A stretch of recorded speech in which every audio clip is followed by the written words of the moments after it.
आवाहनं न जानामि तवार्चनम् पूजां चैव न जानामि क्षमस्व परमेश्वर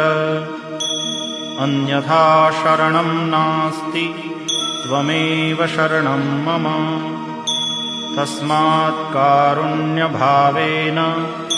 रक्षस्व परमेश्वर गतं पापं गतं दुःखं गतं दारिद्र्यमेव च आगता सुखसम्पत्तिः पुण्योऽहं तव दर्शनात्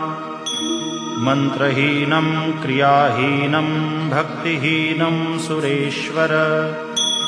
यत्पूजितं मया देव